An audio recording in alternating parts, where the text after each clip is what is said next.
জিজ্ঞাসা করেন, সালাম দেন, এরপরে আপনি তার নাম জিজ্ঞাসা করেন, তারপরে তার বাড়ি কোথায়, সে কেন আসছে, কি বলেন, তার উদ্দেশ্য কি, এই বিষয়গুলো তো প্রথমে জিজ্ঞাসা করেন। তা আপনি যে কোরআনকে প্রশ্ন করেন, কোরআন তোমার নাম কি? কোরআন বলে, আউযু বিল্লাহি মিনাশ শাইতানির রাজীম, বাল হুয়া কুরআনুম মাজিদ।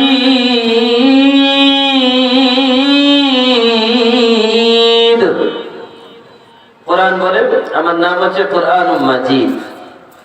কোরআনকে যদি বলেন কোরআন, তোমার তো নাম জানা হয়ে গেল, তোমার বাড়ি কোথায়?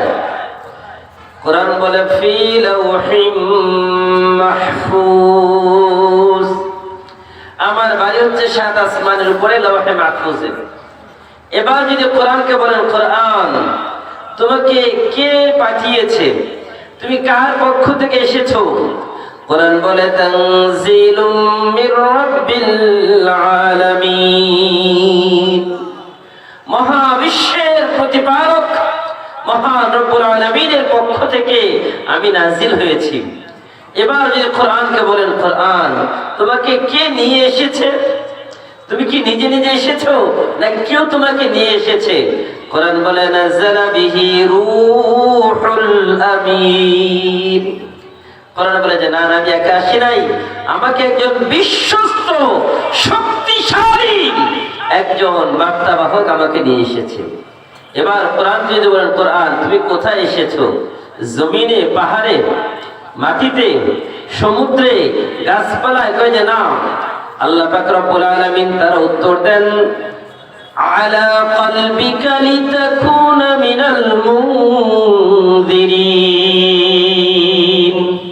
কোরআনকে পাহাড়ের উপর নাজিল করা হয় নাই, বরং বান্দার রাসূলের কলব, রাসূলের দিলের ভিতরে আল্লাহ তাআলা কোরআন নাজিল করেছেন। যদি পাহাড়ে কোরআন নাজিল হতো কি হতো? আল্লাহ পাক রব্বুল আলামিন বলেন, লাউ আনজালনা হাযাল কুরআন আলা জাবালিন লারাআইতাহু খাশিআম মুতাসাদ্দিআম মিন খাশিয়াতিল্লাহ ওয়া তিলকাল আমসালু নাদরিবুহা লিন-নাসি লাআল্লাহুম ইয়াতাফাক্কারুন। আল্লাহ পাক রব্বুল আলামিন বলেন, যদি আমি কোরআনকে কোন পাহাড়ের উপর নাজিল করতাম, লাউ আনজালনা হাযাল কুরআন আলা জাবাল লারাআইতাহু খাশিআম মুতাসাদ্দিআ, তাহলে ওই পাহাড় রোনাজারি করত, চূর্ণ বিচূর্ণ হয়ে যেত। কোরআন এই পাহাড়ে কোরআনকে ধারণ করার ক্ষমতা রাখে না। আল্লাহ পাক রব্বুল আলামিন এই পবিত্র কোরআনুল কারীমকে রাসূল আকরাম সাল্লাল্লাহু আলাইহি ওয়াসাল্লামের দিলের ভিতর নাযিল করলেন। এবার যদি কোরআনকে বলেন কোরআন, বুঝলাম তুমি এসেছো রাসূলের দিলে, তুমি কোন সময় এসেছো, কোন দিন এসেছো, কোন মাসে এসেছো? কোরআন যদি বলেন কোরআন, তুমি কোন মাসে এসেছো? কোরআন তার উপকরণ কত, কোরআন সে কথা বলে, শাহরু রমাদানাল্লাযী উনজিলা ফীহিল কুরআন হুদাল লিন-নাসি ওয়া বাইয়িনাতিম মিনাল হুদা ওয়াল ফুরকান। কোরআন বলে আমাকে আল্লাহ তাআলা রমজানুল মুবারকে নাজিল করেছেন, বলি সুবহানাল্লাহ। কোন মাস এসেছে? মাসটা কোন মাস? রমজান মাস। এবার যদি আরো একটু যদি জিজ্ঞাসা করেন খাস ভাবে যে রমজান মাস তো বুঝে আসলো, রমজান মাসের কোন দিন এসেছো? তুমি কি দিনে এসেছো নাকি রাতে এসেছো? কোরআন তার উত্তর দেয়, কোরআন বলেন ইন্না আনজালনাহু ফি লাইলাতিল কদর, আল্লাহ পাক রব্বুল আলামিন আমাকে পবিত্র রজনী লাইলাতুল কদরে আমাকে নাজিল করেছেন। আমরা পেয়ে গেলাম যে কোরআন রাতের বেলা শবে কদরে নাজিল হয়েছে। এবার যদি আপনি কোরআনকে বলেন কোরআন, তুমি আসছো ঠিক, সব জানলাম, এখন উদ্দেশ্যটা কি, কি কারণে তুমি এসেছো? কোরআন বলেন ইন্না আনজালনাহু ইলাইকা লিতুখরিজান নাসা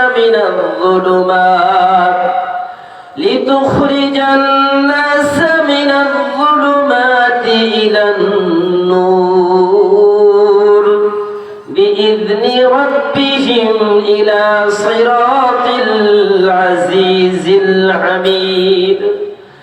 আল্লাহ পাক রব্বুল আলামিন জানিয়ে দিলেন কোরআন নাযিলের উদ্দেশ্য হচ্ছে, আল্লাহ বলেন আমি কোরআনকে নাযিল করেছি লিতুখরিজান নাস মিনাল যুলুমাতি ইলান নূর, এই কোরআনের মাধ্যমে যে মানুষগুলো অন্ধকারের মধ্যে রয়েছে ওই অন্ধকারে নিমজ্জিত মানুষগুলোকে কোরআনের আলোয় আলোকিত করে তাদেরকে উত্তরণ করাম, কোরআন দিয়ে ওই অন্ধকার থেকে তাদেরকে টেনে টেনে বের করে নিয়ে আসাম। তার মানে কোরআনের পথ ছাড়াম অন্য যত পথ আর মত আছে সবগুলো অন্ধকারের পথ, আর কোরআনের পথ হচ্ছে একমাত্র আলোর পথ। সুতরাং যারা কোরআনের বাহিরে অন্য কোন জায়গায় শান্তি তালাশ করবে, অন্য কোন জায়গায় যারা সফলতা তালাশ করবে, আল্লাহর কোরআন সাক্ষী আল্লাহ বলেন লিতুখরিজান নাসা মিনাল যুলুমাতি ইলান নূর। কোনদিন কোন তন্ত্র মন্ত্র কোন মানুষকে চূড়ান্ত সফলতায় পৌঁছাতে পারবে না, একমাত্র আল্লাহর কোরআন গ্যারান্টি দিচ্ছে যে দুনিয়ার চূড়ান্ত সফলতা পেতে চাও আল্লাহর কোরআনের কাছে আত্মসমর্পণ করো, তাহলে চূড়ান্ত সফলতা তোমাদের দেখা দিবে। ঠিক কিনা ভাইরা আমার? আমরা কি সেই কোরআন থেকে আলোচনা করলে শুনবেন? কিছুটা শুনবেন না চলে যাবেন? ভাইরা আমার, আসলে তাফসীরের জন্য সময় বেশি দরকার। তাফসীরের আকারে কথা বলতে গেলে অনেক লম্বা সময় দরকার। এই জন্য সংক্ষিপ্ত সময়ে কিছু কথা বলছি, অগোছালো হলেও যা বলি মানার চেষ্টা করবেন। সম্মানিত ভাইরা, এবার আমরা জেনে গেলাম যে কোরআন নাযিলের উদ্দেশ্য হচ্ছে যারা ভুল পথে আছেন ওই মানুষগুলোকে সঠিক পথে নিয়ে আসা। এখন এই সঠিক পথের কথা বলতে গেলে আমাদের যে ভাইরা ভুল পথে আছে তারা কি রাগ করবেন? আমার কথা বুঝলে বলবেন, তারা কি রাগ করবে? কোরআন এটা কোন আসলে আমাদের এই কোরআনকে আমরা একটা বই বানিয়ে ফেলেছি, একটা ধর্মীয় গ্রন্থ।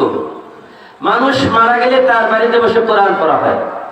দেখা যায় মসজিদে কোরআন থাকে, বাড়িতে কোরআন আছে, ছাত্ররা মাদ্রাসায় পড়ে, সব কিছু ঠিক আছে, কিন্তু এর পরেও সমাজের মানুষের পরিবর্তন নাই, সমাজের পরিবর্তন নাই। কারণটা কি?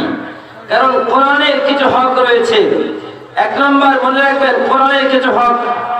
কোরআনের এক নম্বর হক হচ্ছে কিরাআতুল কোরআন, তথা কোরআন বিশুদ্ধভাবে তেলাওয়াত করা।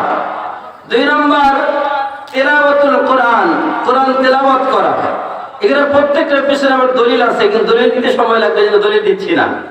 তিন নম্বর, এই কোরআন তেলাওয়াতের পরে আপনি তাদাব্বুরুল কোরআন, কোরআনকে ফাহমুল কোরআন, কোরআনকে বোঝা।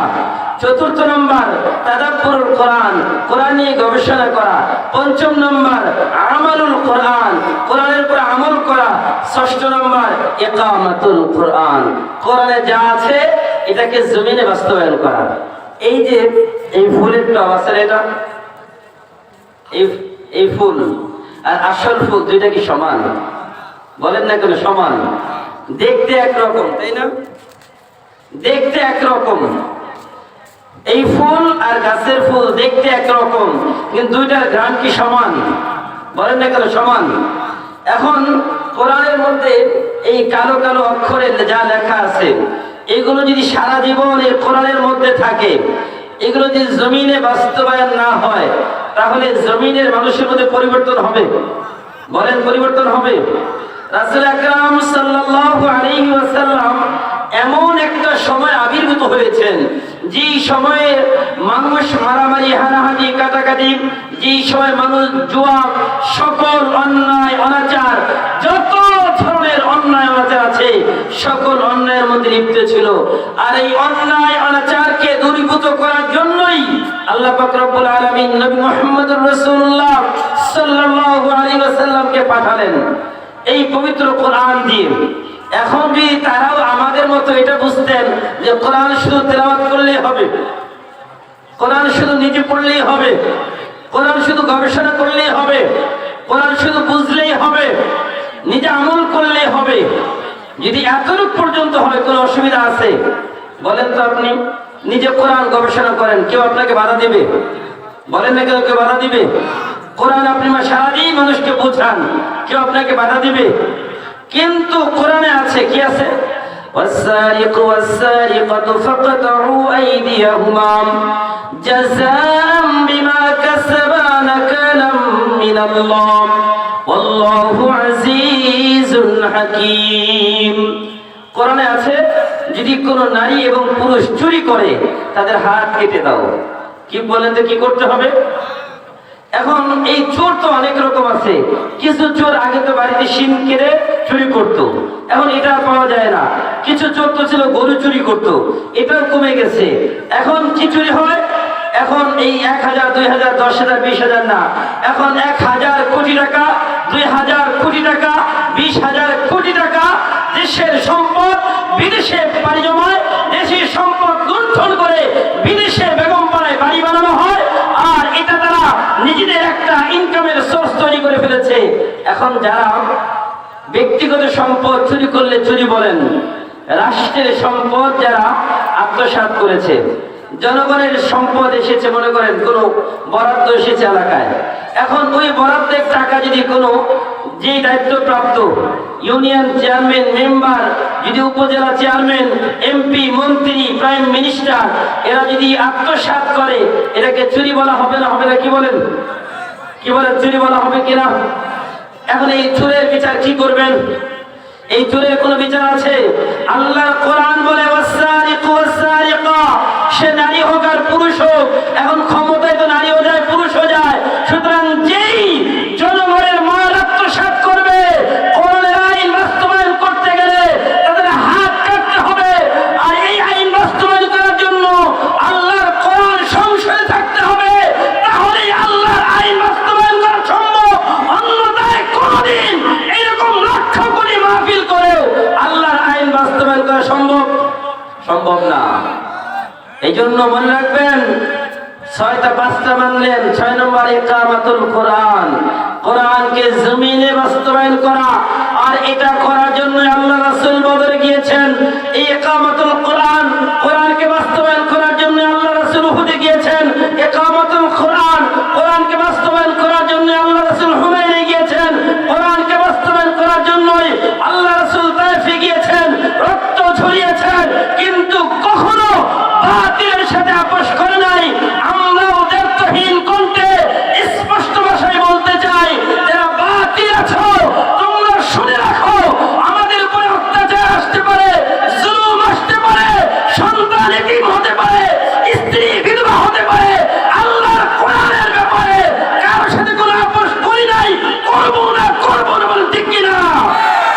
ভাই আমার, বিগত দিনে আমাদের কণ্ঠকে স্তব্ধ করার জন্য নানান ভাবে আমাদেরকে হয়রানি করেছে, কখনো প্রশাসন দিয়ে, কখনো পার্টি নেতাদেরকে দিয়ে, কখনো আমাদের মাইকগুলোকে কেড়ে নিয়ে, কখনো আমাদের সামনে না এসে পিছন থেকে বলেছে এই বিষয়ে কথা বলতে হবে।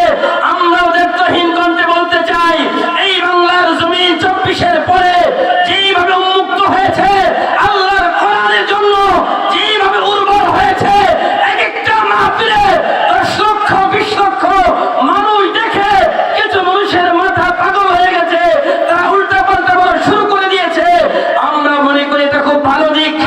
বলতে থাকো তোমরা, তোমাদের আসল চরিত্র মানুষের সামনে ফুটে উঠুক, মানুষ দেখুক তোমাদের চরিত্র আসলে কি। আর দেখবেন ইসলামের পথে যখন বাধা আসবে, ইসলাম তত উজ্জীবিত হবে। আপনি পানির যখন স্রোত আসে, স্রোতের উল্টা দিকে আপনি বাঁধ নির্মাণ করতে পারবেন। স্রোত আসতেছে, এখন আপনি কেউ বাঁধ দিতে পারবেন? বাঁধ দিতে কি হবে? স্রোত কমবে না বাড়বে? ব্যাগ কমবে না বাড়বে? মনে রাখবেন, যারা ইসলামের পথে বাধা দিবে, যারা ইসলামের পথে বাধা দিতে আসবে, যেই রকম আগের স্বৈরাচার টিকতে পারে নাই, যদি সামনেও কোন স্বৈরাচার তৈরি হয় আর ইসলামের পথে, কোরআনের পথে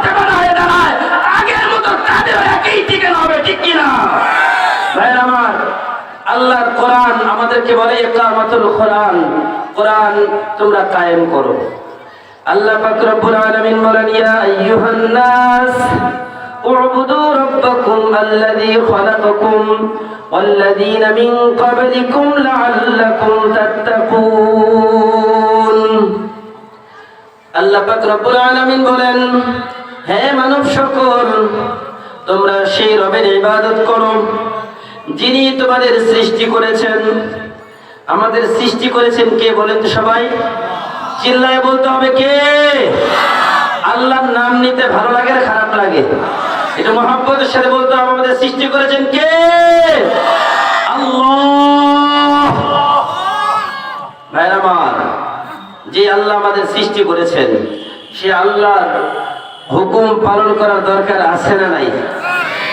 এটা আল্লাহ বলছেন ইয়া আইয়ুহান নাস উবুদু রাব্বাকুম, তোমরা তোমাদের সেই রবের ইবাদত করো যিনি তোমাদের সৃষ্টি করেছেন, আল্লাযীনা মিন ক্বাবলিকুম, এবং যিনি তোমাদের পূর্ববর্তী যারা ছিল তাদের সৃষ্টি করেছেন, লাআল্লাকুম তাত্তাকুন। তোমরা বেশি বেশি আল্লাহকে ভয় করো। কাকে ভয় করতে হবে? কিন্তু আমরা আল্লাহকে ভয় করি না। আমরা দুনিয়ার মানুষকে ভয় করি, দুনিয়ার যে জুলুমকে ভয় করি, নিজের সম্পদ রক্ষা করার জন্য ভয় করি, ব্যবসা বাণিজ্যের ভয় করি, সন্তান স্ত্রীর ভয় করি। আর এজন্য সব বাদ দেওয়া যাবে, সব কাছে থাকবে, ইসলাম বাদ দিলে কোনো অসুবিধা নেই, এমন অবস্থা আমাদের। এই জন্য মনে রাখবেন আল্লাহ পাক রব্বুল আলামিনের হুকুম তোমরা তোমার রবের ইবাদত করো। এখন এই রবের ইবাদত কেন করতে হবে? মানুষকে আল্লাহ সৃষ্টি করেছেন, আর আমাদের সৃষ্টির অবস্থাটা কেমন ছিল? আল্লাহ পাক রব্বুল আলামিন বলেন হাল আতা আলাল ইনসানি হিনুম মিনাদ দাহরি লাম ইয়াকুন শাইআম মাযকুরা। আল্লাহ বলেন এমন একটা সময় তোমার জীবনে অতিবাহিত হয়েছে যেই সময় তুমি উল্লেখ করার মতো কোনো বস্তু ছিলে না। তার মানে উল্লেখ করার মতো কোনো বস্তুই ছিল না, এমন একটা সময় তোমার অতিবাহিত হয়েছে। তুমি কিভাবে আমাকে অস্বীকার করো? আল্লাহ বলেন কাইফা তাকফুরুনা বিল্লাহ ওয়া কুনতুম আমওয়াতাম ফাআহইয়াকুম সুম্মা ইউমীতুকুম সুম্মা ইউহয়ীকুম সুম্মা ইলাইহি তুরজাউন। ভাইরা আমার, আল্লাহ পাক রব্বুল আলামিন বলেন তোমরা কিভাবে অস্বীকার করো? কাইফা তাকফুরুনা বিল্লাহি ওয়া কুনতুম আমওয়াতাম, তোমরা তো সবাই মৃত ছিলেন। ফাআহইয়াকুম, আমি রব, আমি আল্লাহ তোমাদের সৃষ্টি করেছি, জিন্দা করেছি, জীবিত করেছি। ফাআহইয়াকুম সুম্মা ইউমীতুকুম, আবার তোমাদেরকে মৃত্যু দিব। সুম্মা ইউহয়ীকুম সুম্মা ইলাইহি তুরজাউন, আবার তোমাদেরকে আবার আমার কাছে ফিরিয়ে নিয়ে আসব। আল্লাহ পাক রব্বুল আলামিন বড় আশ্চর্য হয়ে বললেন বান্দারে কিভাবে আমাকে অস্বীকার করলা তুমি? তোমার তো এমন একটা সময় ছিল এই জিহ্বা যাদের নাই তারা বুঝে কি অবস্থা জিহ্বা না থাকলে। আল্লাহ বলেন ওয়ালিসানাউ ওয়া শাফাতাইন, একবার নিজের দিকে তাকাও। যাদের এই জিহ্বা নাই তারা তো কথা বলতে পারে না, আমি তোমাকে জিহ্বা দিয়েছি, ঠোঁট দিয়েছি। ওয়ালিসানাউ ওয়া শাফাতাইন ওয়া হাদাইনাহুন নাজদাইন। আল্লাহ পাক রব্বুল আলামিন বলেন আমি তোমার বোঝার জন্য দুইটা রাস্তা দিয়েছি। ফাআলহামাহা ফুজুরাহা ওয়া তাকওয়াহা, একটা হচ্ছে ভালোর রাস্তা, আরেকটা মন্দের রাস্তা। ভাইরা আমার, আল্লাহর ইবাদত করতে গেলে প্রথমে আপনার শিরিক মুক্ত ইবাদত করতে বলেন। এক নম্বর কি? শিরিক মুক্ত ইবাদত বলেন, শিরিক মুক্ত ইবাদত। দুই নম্বর বেদাত মুক্ত সুন্নাত। শব্দগুলো মনে রাখবেন। এক নম্বর শিরিক মুক্ত ইবাদত, দুই নম্বর বেদাত মুক্ত সুন্নাত।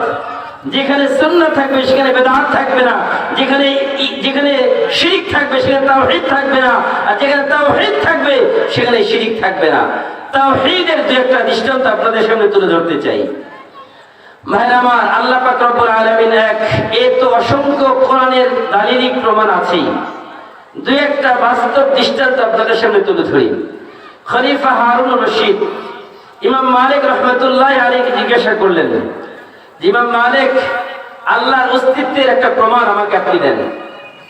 খলিফা হারুন রশিদের এই কথার উত্তরে ইমাম মালিক রাহমাতুল্লাহি আলাইহি বললেন, খলিফা আপনি আল্লাহর অস্তিত্বের প্রমাণ চান? হ্যাঁ। আপনি মানুষের গলার দিকে তাকান, কণ্ঠের দিকে তাকান, এই কণ্ঠ একই রকম দেখা যায়।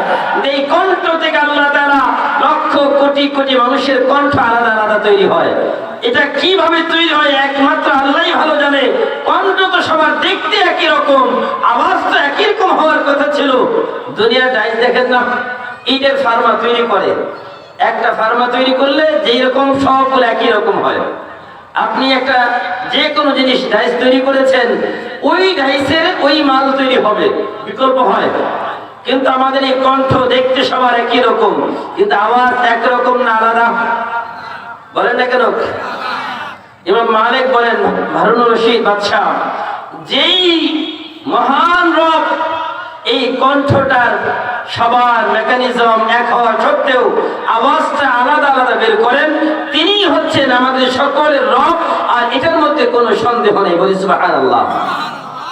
ইমামে আযম আবু হানিফা রাহমাতুল্লাহি আলাইহি, যার নাম হচ্ছে নু'মান ইবনে সাবিত।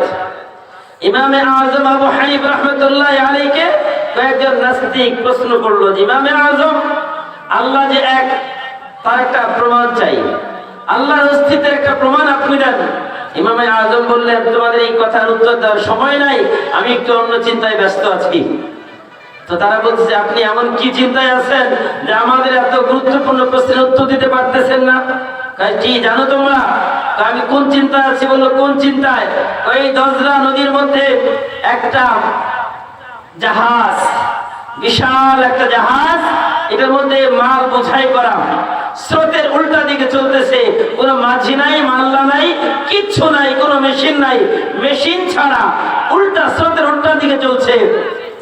তখন ওই নাস্তিকরা বলে, এটা কেমন কথা বললেন? স্রোতের উল্টা দিকে কি কখনো কোনো মাঝি ছাড়া, কোনো মেশিন ছাড়া, ইঞ্জিন ছাড়া কোনো কিছু চলতে পারে? ইমামে আযম বলল, আরে এটাই তো আমার কথা। যদি স্রোতের উল্টা দিকে একটা নৌকা চলতে না পারে, একটা জাহাজ চলতে না পারে, তাহলে এই পৃথিবীটা কিভাবে একজন পরিচালক ছাড়া চলতে পারে?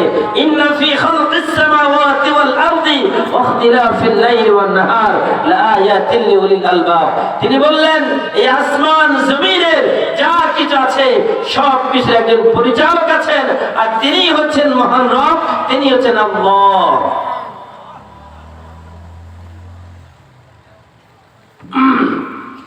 ইমাম শাফিঈ রাহমাতুল্লাহি আলাইহি আল্লাহর অস্তিত্বের প্রমাণ সম্পর্কে জিজ্ঞাসা করা হলো। ইমাম শাফিঈ রাহমাতুল্লাহি আলাইহি বললেন যে, ভাইরা আমার, খুব ভালো করে শুনেন, তুত গাছ চেনেন না সবাই?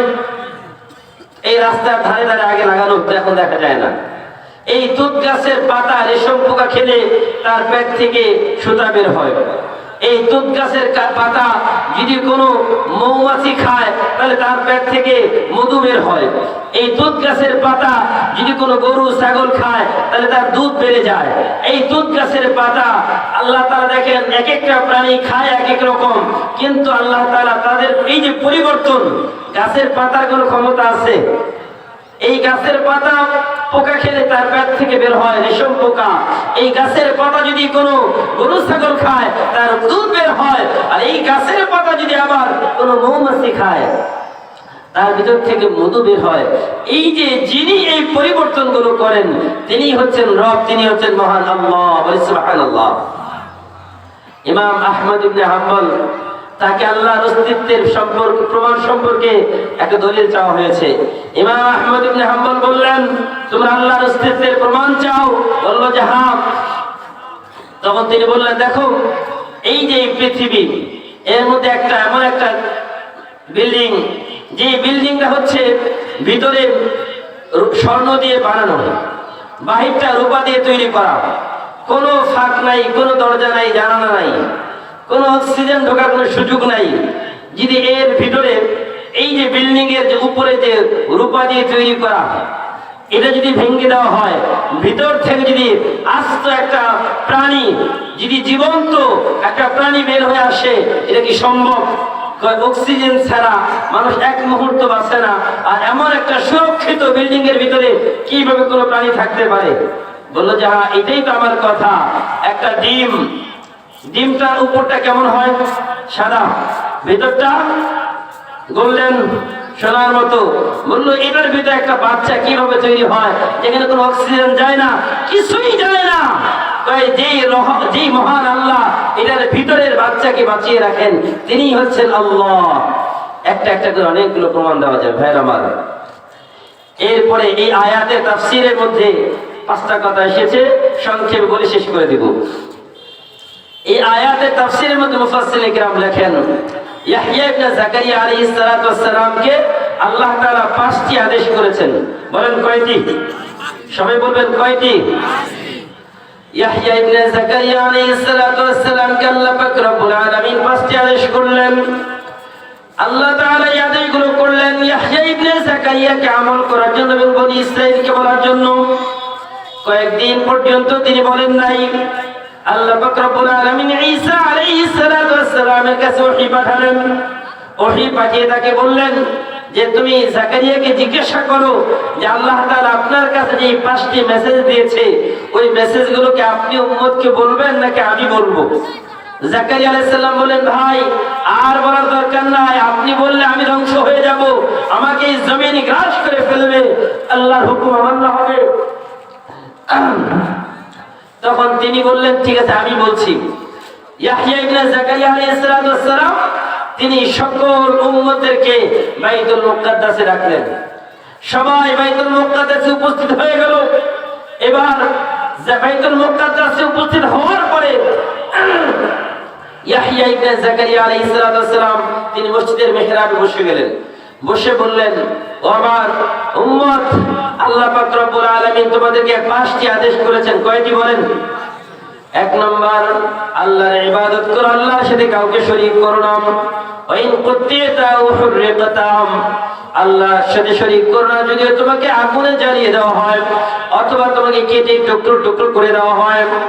1 নম্বর। বললো কেন? একটা দৃষ্টান্ত, আপনারা একটা গোলাম কিনেছেন বাজার থেকে, এখন টাকা দিয়ে গোলাম বাজার থেকে কিনে নিয়ে আসছেন। কেন?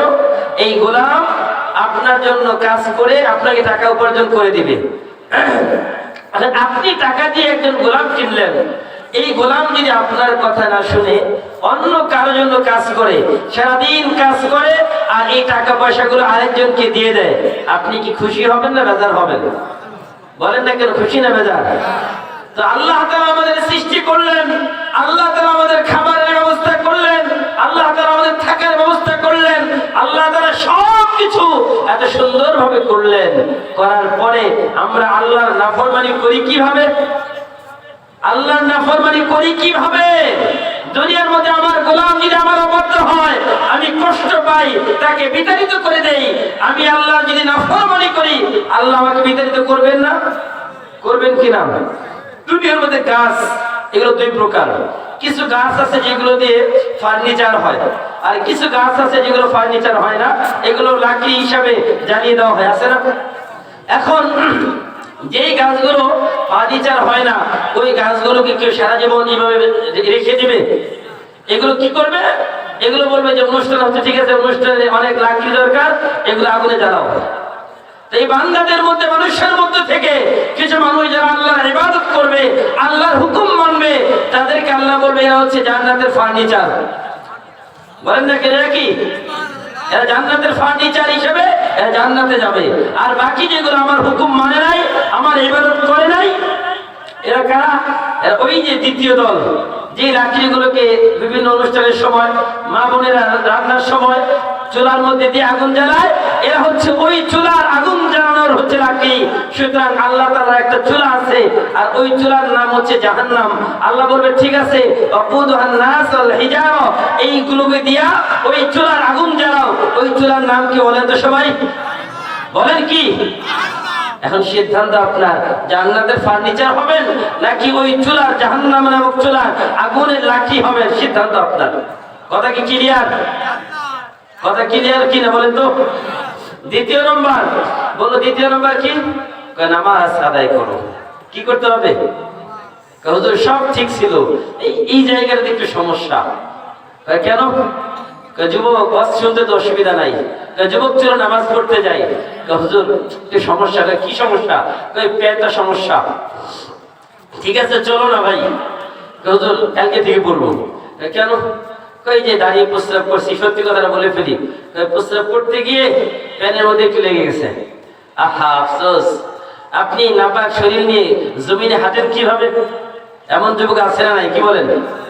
অনেক বৃদ্ধ বাবাজি, এদের জন্য আরো কষ্ট হয়। বয়সটা এত বেশি হয়ে গেছে, শরীরের চামড়ায় ঘাস পড়ে গেছে। কি করে জানেন? চামড়া টেনে টেনে সাইজ করে, চামড়া টেনে টেনে দাড়ি ফালায়, কর্তন করে। আর এমন আমি দেখি মুখে সিগারেট টানতেছে, চামড়ায় ভাঁজ পড়ে গেছে, সেলুনে গিয়ে সুন্দর করে স্মার্ট সাজার চেষ্টা করে, চুলগুলো সাদা হয়ে গেছে, কালো কালো কলম দিয়ে চুলগুলো কালি করে। আপনি বলেন তো নকল আর কয়দিন থাকে বাজারে? আবার দেখেন কয়দিন যায়, আবার চুলগুলো কালোগুলো আবার সাদা হয়ে যায়। আবার কয়দিন যায়, আবার কালোগুলো আবার সাদা হয়ে যায়। এখন বলেন এই যে ঢাকতেই থাকে ঢাকতেই থাকে, কয়দিন ঢাকবেন? শাক দিয়ে মাছ ঢাকা যায়? বলেন নাকি শাক দিয়ে মাছ ঢাকা যায়? তো আমাদের সমাজ অনেক বাবাজি আছেন, তারা শাক দিয়ে মাছ ঢাকতে চান। এটা কি সম্ভব? নামাজ পড়তে হবে, এই বিষয়ে কোনো আপোষ আছে? নামাজ পড়তেই হবে, কারণ মান তারাকা সালাতা মুতাআম্মিদান ফাকাদ কাফারা। যেই ব্যক্তি ইচ্ছাকৃতভাবে নামাজ ছেড়ে দেয় সে কাফের হয়ে যায়, সে কুফরি কাজ করলো। এই ব্যাপারে মুহাদ্দিসিনে কেরামের বিভিন্ন ব্যাখ্যা আছে ঠিক, কিন্তু এটাই সঠিক কথা। যদি কেউ নামাজ ছেড়ে দেয়, একজন মুসলমান আরেকজন অমুসলমানের যে পার্থক্য হচ্ছে নামাজ। মুসলমান নামাজ পড়বে আর অমুসলমান নামাজ পড়বে না। আপনি বলেন এই যে যারা আসছে সবাই কি নামাজ পড়ছি? পড়িনি। এই জন্য আজকের আমার আশাটা সার্থক তখনই হবে যদি আমরা এই সিদ্ধান্ত নেই যে না, আজকের পর থেকে আর কোনোদিন নামাজ ছাড়বো না, আজকের পর থেকে প্রতিদিন নামাজ পড়বই পড়বো। তাহলে ইনশাআল্লাহ এই মাহফিল সার্থক। আমরা কি নিয়ত করতে পারি না সবাই? কারা কারা আগামীকাল থেকে 5 ওয়াক্ত নামাজ পড়বেন একটু হাত তুলে দেখান তো ইনশাআল্লাহ। অনেকে হাত তুলতে ভয় পায়, চিন্তা করে হুজুর কালকে পড়বো না, আবার ধরা খাবো নাকি। ভাইরা আমার হাত নামান। যারা হাত তুলেছেন আল্লাহ তাদেরকে কবুল করে বলেন আমিন। আল্লাহ যারা হাত তুলে নাই আল্লাহ তাদেরকেও কবুল করুক, হেদায়েত দান করে বলেন আমিন। দ্বিতীয় নম্বর গেল, তৃতীয় নম্বর বলো। তৃতীয় নম্বর কি? তৃতীয় নম্বর রোজা রাখতে হবে। কি করতে হবে? রোজার সামনে আসতেছে না, আর কয়েকটা দিন গেলেই রমজানের রোজা আসতেছে। লম্বা আলোচনা আমি শর্ট করে দিচ্ছি। রোজা রাখতে হবে। রোজার দৃষ্টান্ত কি? কোন এক ব্যক্তির কাছে কিছু খুশবু আছে, মিশক আম্বর আছে, সেখান থেকে সবাই মিলে ঘ্রাণ নেয়।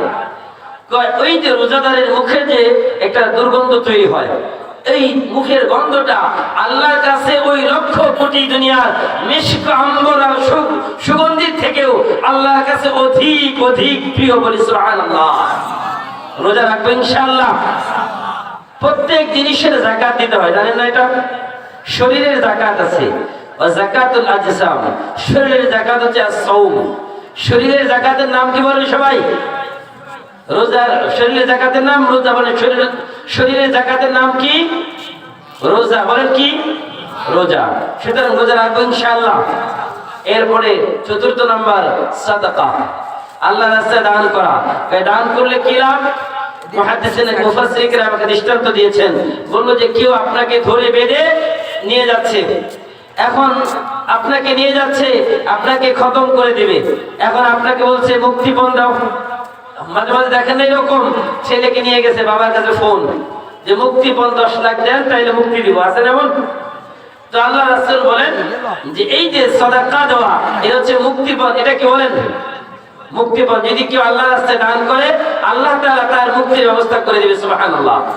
পঞ্চম নাম্বার জিকির। বলেন কি?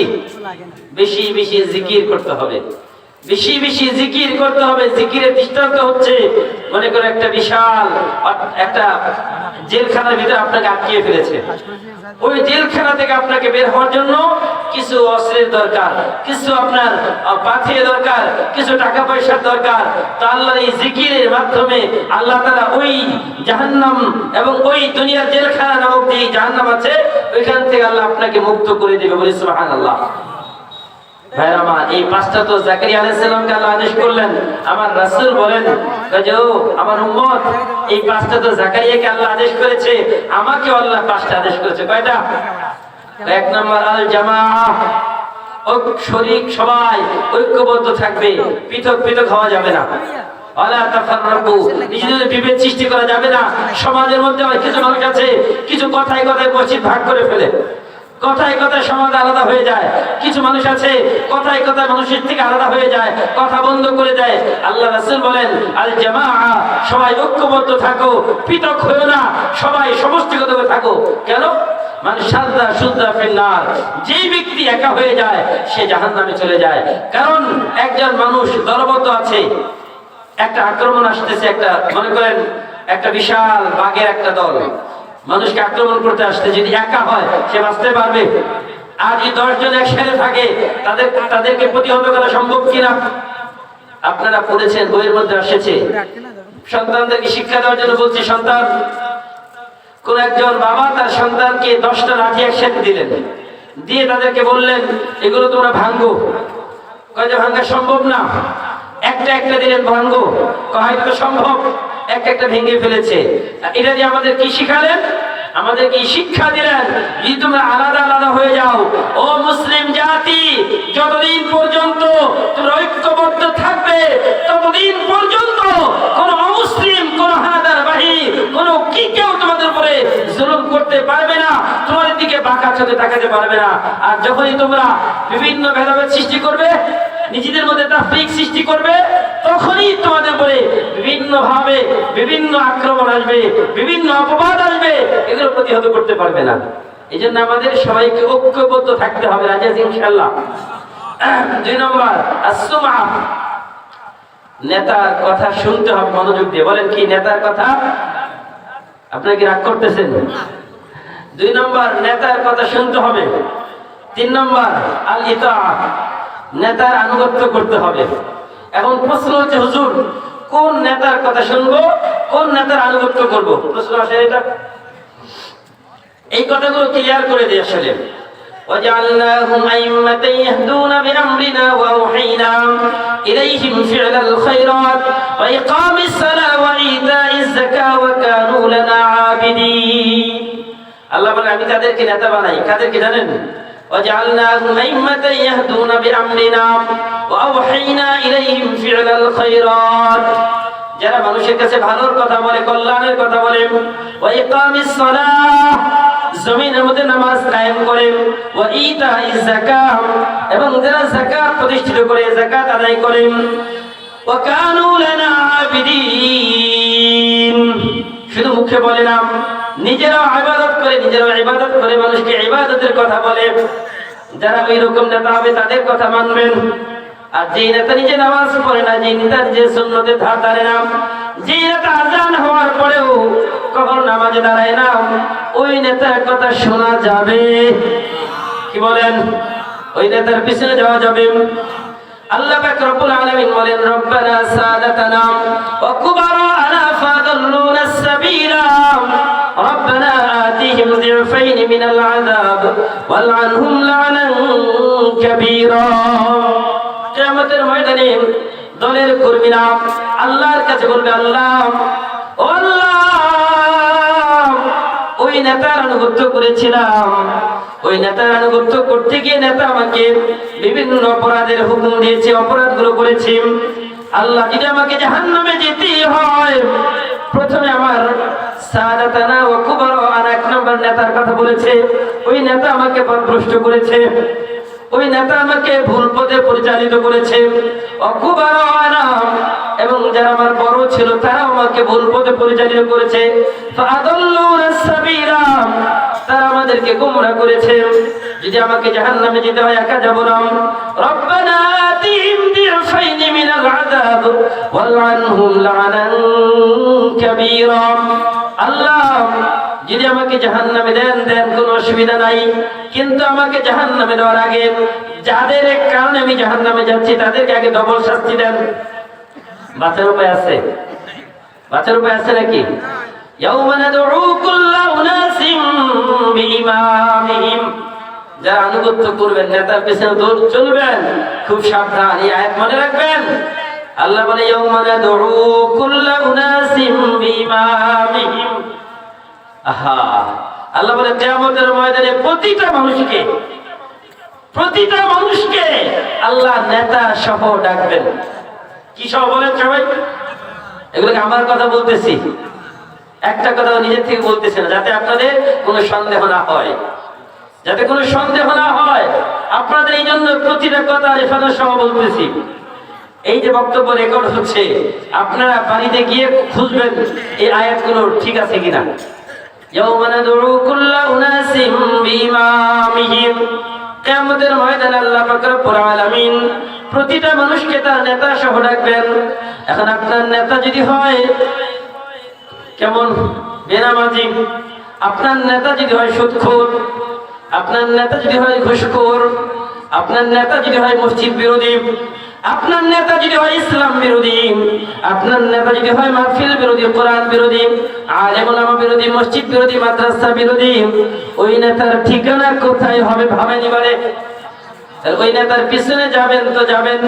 ওয়াসিকাল্লাযীনা কাফারু ইলা জাহান্নামা যুমারা, আল্লাহ কিয়ামতের ময়দানে বলবেন ওই কাফেরদেরকে বলুন, এবং যারা ওই নেতার পিছনে দৌড়িয়েছো, ওয়াসিকাল্লাযীনা কাফারু ইলা জাহান্নামা যুমারা, দলে দলে ধাক্কিয়ে ধাক্কিয়ে ফেরেশতারা জাহান্নামে ফেলবে। আর যারা ঈমানদার, ওয়াসিকাল্লাযীনা তাকাউ রাব্বাহুম ইলাল জান্নাতি যুমারা, আর যারা মুত্তাকি পরহেজগার তাদেরকে আল্লাহ পাক রব্বুল আলামিন বলবে, ফেরেশতাদেরকে বলবে, ফেরেশতারা যাও যাও তাদেরকে সংবর্ধনা দাও, তাদেরকে সংবর্ধনা দাও, তাদেরকে ইস্তেকবাল করো, তাদেরকে ইস্তেকবাল করে নিয়ে আসো। তাদের কোথায় নিয়ে যাবে? ইলাল জান্নাতি যুমারা, ওই জান্নাতে দলে দলে নিয়ে যাও। ওয়াসিকাল্লাযীনা তাকাউ রাব্বাহুম ইলাল জান্নাতি যুমারা হাত্তা ইযা জাউহা ফুতিহাত আবওয়াবুস সামা। অপরদিকে আল্লাহ বলছেন হাত্তা ইযা জাউহা ফুতিহাত আবওয়াবুহা وقال لهم خزنتها ألم يأتكم رسل منكم يتلون عليكم آيات ربكم وينذرونكم لقاء يومكم هذا قالوا بلى ولكن حقت كلمة العذاب على الكافرين। এই আয়াত যখন পড়ি দিল খান খান হয়ে যায়, ভাবি আল্লাহ তাআলা যদি আমাদেরকে জিজ্ঞাসা করে, ও আলেম, দুনিয়াতে তুমি তোমার দায়িত্ব পালন করেছো কিনা? আল্লাহ পাক রব্বুল আলামিন জাহান্নামীকে বলবো, ও জাহান্নামী রে, তুমি যে জাহান্নামে যাচ্ছ, দুনিয়ার মধ্যে তোমার কাছে কি রাসূল আসে নাই? এই জামানায় তো রাসূল নাই। ভাইরা আমার, খুব ভালো করে বুঝেন। আল্লাহ বলবে, তোমার কাছে কি কোনো নায়েবে নবী আসে নাই? কোনো আলেম আসে নাই? ওই সময় যদি কেউ বলে ফেলে যে আল্লাহ, আমার কাছে তো কোনোদিন আমার কোনো আলেম ভাই আসে নাই, আমাকে তো কোনোদিন দ্বীনের দাওয়াত দেয় নাই, গণতন্ত্র যে কুফর এটা তো কোনোদিন আমাকে বলে নাই, আমাকে তো কখনো কোরআন বুঝাই নাই, কোরআনের হক বুঝাই নাই। আমি চিন্তা করি আর এই আয়াত পড়ি, নিজেকে বলি যে কি হবে এই জীবন। কোরআনের কথা বলতে গেলে এই জন্য অনেকে আমাদের প্রতি রাগ হয়। আল্লাহ বলবে, আলাম ইয়াতিকুম রাসূলুম মিনকুম, তোমাদের কাছে কি কোনো রাসূল আসে নাই? তখন তারা বলবে, বালা, হ্যাঁ এসেছিল।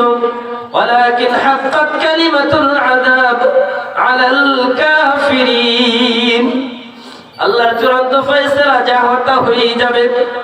ভাইরা আমার, এই জন্য মনে রাখবেন, প্রত্যেক যুগে যুগে আলেমরা রাষ্ট্রের রোশনালয়ে পড়ে, কেউ পড়ে না।